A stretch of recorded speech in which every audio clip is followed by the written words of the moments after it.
সম্ভবত বাংলাদেশের জনগণের ভিতরে একটা নেগেটিভ ধারণা রয়েছে।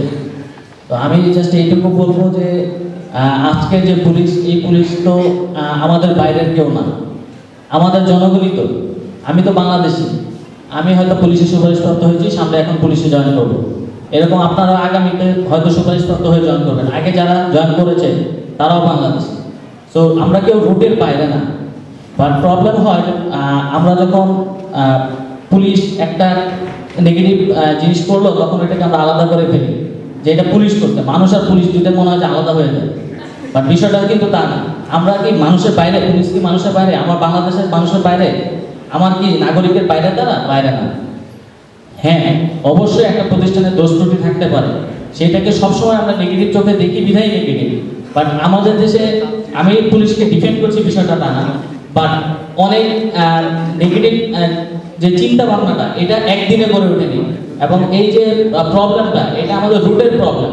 আজকে আমি যখন পিজি হাসপাতালে যাই বা যে কোনো একটা সরকারি হাসপাতালে যাই, অথবা যে কোনো একটা ধরেন কোথাও গেলাম, আমি আমার সিরিয়াল 20তম, আপনি আমরা কি করি?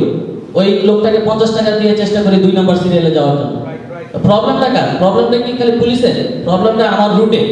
আমারও প্রবলেম আছে, আপনারও প্রবলেম আছে। তো আপনি যখন আমরা এই প্রবলেম থেকে উঠে আসে পুলিশ হই, যার কারণে আমাদের এই রুটের প্রবলেমের কারণে পুলিশের সমস্যাটা। এইটা যদি আমরা একদম রুট লেভেল থেকে, যখন একটা বাচ্চা ক্লাস 1-এ পড়ে, আমি যদি তাকে ওই মানে জিপে 5 পাইতে হবে, এনি হাউ জিপে 5 পাইতে হবে, প্রশ্ন পায়া হোক, এইভাবে হোক, ওইভাবে হোক, পড়ে হোক, না পড়ে হোক, যেভাবে হোক জিপে 5 পাইতে হবে, এটা বানানোর চাইতে যদি আমরা এটা চিন্তা করি যে তোমাকে বাবা মানুষ হইতে হবে, দেন আমরা হয়তো আরো ভালো কিছু করতে পারবো, তখন আমরা ভালো পুলিশ পাবো। ওই যুগ যখন আসবে, যখন ওই ছোট বাচ্চা বলবে যে আমি মানুষ হব, তখন পুলিশটা আসবে। আর একটা জিনিস মনে রাখবেন, পুলিশ না শুধু বাংলাদেশ সিভিল সার্ভিস মানে শুধু একটা জব না, এটা একটা লাইফস্টাইল। আপনি যখন এইটাতে ঢুকবেন, তখন একটা জব থাকে না। স্যার বলে গেছেন জব এবং ক্যারিয়ারে পার্থক্য। আমি হয়তো আরেকটা স্টেপ যোগ করে বলছি যে এটা একটা লাইফস্টাইলে পরিণত হয়। আপনি চাইলেই আপনি একটা কিছু করতে পারবেন, এইভাবে করতে পারবেন, ওইভাবে করতে, অনেক কিছু, অনেক বাধা নিষেধ থাকে।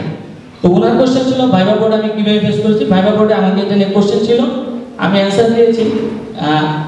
আমার একটা ব্যাকগ্রাউন্ড আমি আপনাদেরকে হয়তো একটু আগে শেয়ার করেছি। তো আমি বলেছি যে আমার অধীনস্থ যারা থাকবে তাদেরকে আমি কোনো দুর্নীতি করতে দিব না, এক। আর আমার সুপ্রিয় যারা থাকবে তাদের কোনো অন্যায় আদেশ আমি শুনবো না। আমি আমার মন থেকে বলেছি এবং সম্ভবত তারা বিশ্বাস করেছেন।